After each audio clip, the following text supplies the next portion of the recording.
Hi, Mr. Paul. Thanks for coming in to talk about your lesson yesterday, and thanks again for having me in your class so that I could observe that English lesson with our freshmen. How do you feel that the lesson went overall? It's really a complicated subject matter. Tried to break it down, add some visuals up on top of the board, and I believe that they were a pretty receptive group, so I think it went pretty well. Yeah, I noticed that they were engaged when you were asking questions. When we think about Danielson's framework, and specifically about like the types of questions or the questioning techniques that you use, how did you feel your questioning went when you were trying to engage the whole class? To be honest, I know I'm pretty straightforward, and I know that some of the tactics that I use are pretty aggressive, maybe viewed by some, but others didn't like that. Otherwise, they'll kind of fade off into the back. So, again, I think it went really well. We were able to get folks involved in the front of the class, middle of the class, and the back of the class. So therefore, pretty good, feedback from everybody, within the classroom.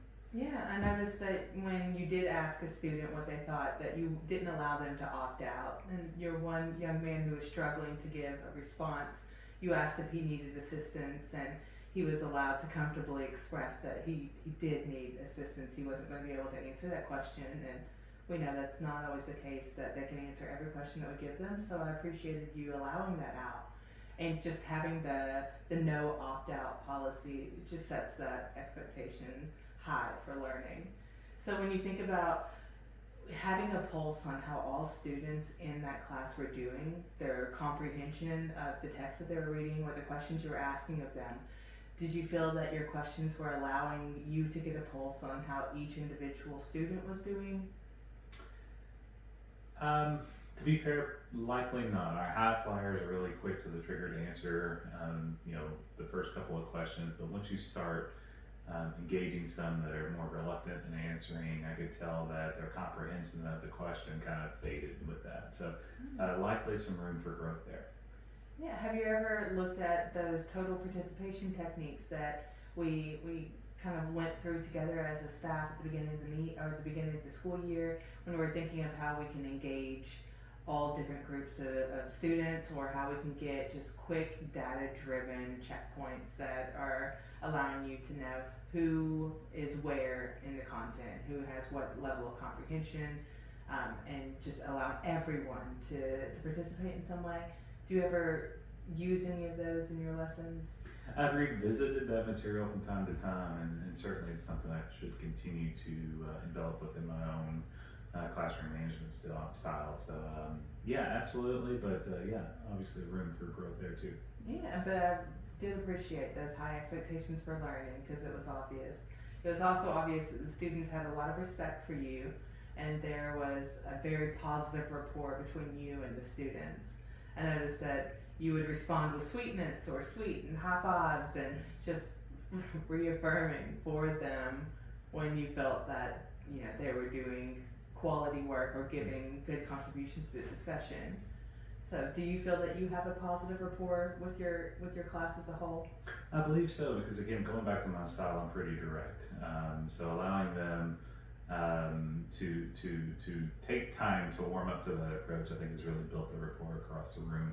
I'd like to call out that even though I was pretty direct in all, including disciplining some within our group settings, no one kind of revolted. Everybody stayed engaged. So I think so, yes. Yeah, that's what I noticed as well. And that they still, even if you were like the one young man that you noticed had gum, which it was clear that was against your classroom expectations, and he knew that as well. And so when you told him to find a trash can, he did so without any sort of bucking the system or talking back or pushing any sort of limits. He knew what the expectation was. He knew he wasn't meeting it when you corrected him. He made sure that he took care of that. So that was some good evidence of you setting those expectations, and students are well aware of your expectations for classroom culture and management. So the physical space, have you always had it in those small groups? Yeah, we're really limited on space. I don't know if you noticed our classroom can be quite small with the size, number of students we have within it. So, yeah, I mean, it has been traditionally, most of my lessons are broken out into those group settings, just like that, just like you observed. Yeah, I think that the way that you had them in the small groups, it really allowed you to freely move around the room and support students as they were struggling, and you were easily accessible to any of those small groups, so they weren't waiting for you to come and visit their group. You were just floating through and able to frequent each of them throughout that lesson. So it seemed to be working for what you had going on, them working in small groups and collaborating together. So in terms of the Danielson framework, where we're thinking about classroom environment, according to the things that we just talked about and your strengths, specifically, building that high expectation for learning, students knowing they can't opt out, and having that positive respect and rapport, that's all exemplary work in that category. Absolutely. Do you have any questions about that or any thoughts to add to your performance in that area? Oh, actually, I just really appreciate your insight and definitely value it. Sure. So if we move to domain 3, which is on instruction, so you started your class with the students reading those learning targets aloud in unison. Is that part of your normal routine? Do students do that every day? Yes, I think the repetition helps different types of learners, whereas others might enjoy one-off intangible or tangible experiences. I think having that monotony actually helps drive home the primary lesson, that we're trying to get engaged with, and then try to extract detail from there on out. Yeah. Oh, it was clear that, they knew that expectation. They all joined in when you said 1, 2, 3, go. They knew they were reading that learning target, and them knowing that every day they're starting with just kind of putting focus on what the expectation is by the end of that class period. Yeah, I think you're right. It does help them to just, even if it could feel monotonous to some, it does just reinforce what they're there for and what they're going to be able to do by the end of that lesson. When I looked at the lesson that you provided me before I visited your class, and then being in the class and hearing the learning targets being read aloud and the types of activities, there's clear alignment between those learning targets and your lesson planning and the standards for English. So that was nice to see. Do you feel that your lesson went the way that you wanted it to, or that you had planned for it to? Holistically, I would say yes. I think the goals that we set out for that session were achieved. Obviously, from a teacher standpoint, you're always wanting more and more and more. Press the envelope further and further. But yes, as far as stated goals, I think they were achieved. Yeah. So one thing that I think that was very clear in your lesson, you had kept asking them to pull textual evidence, and this is not the first time that they had heard that. So have you been building on that idea for a while now?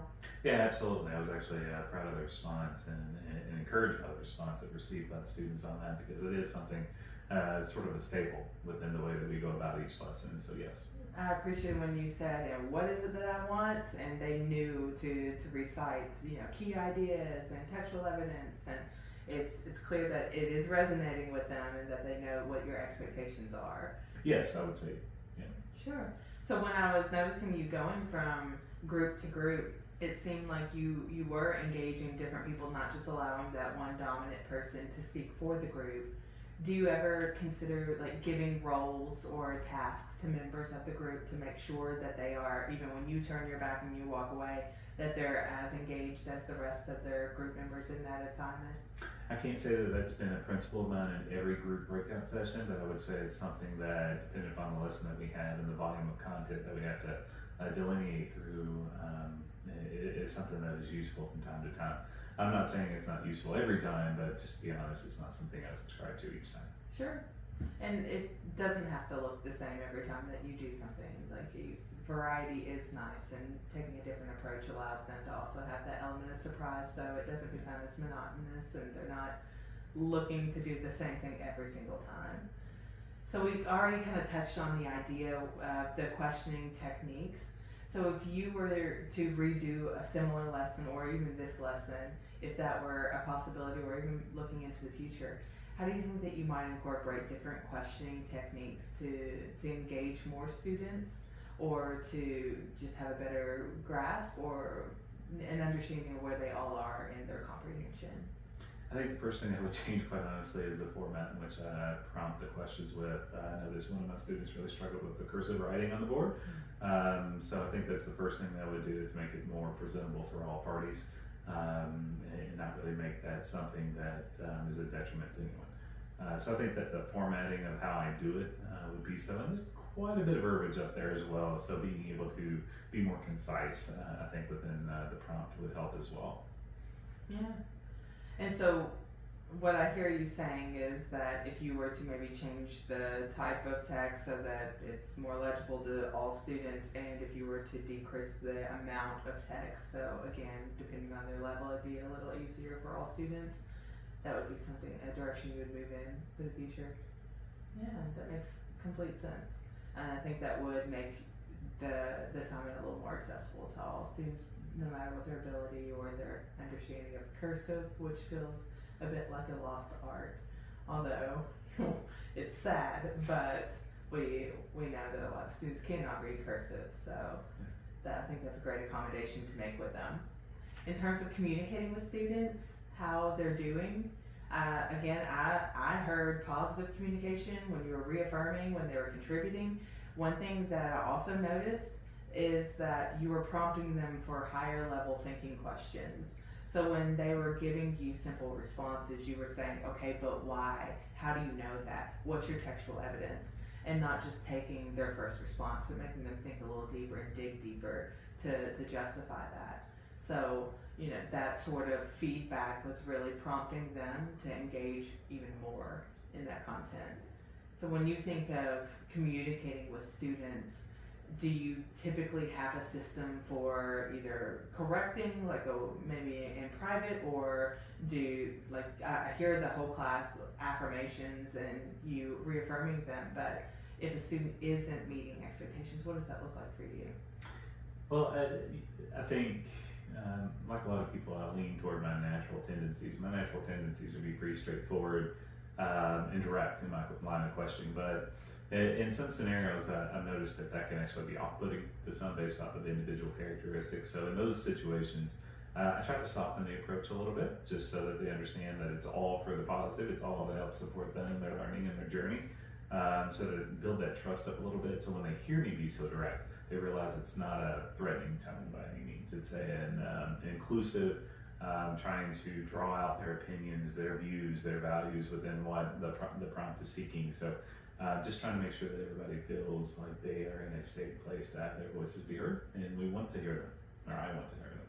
Yeah, and I think that was very evident by you questioning, and rather than them feeling attacked or insecure, they were thinking through the process and trying to give you responses to move that conversation forward.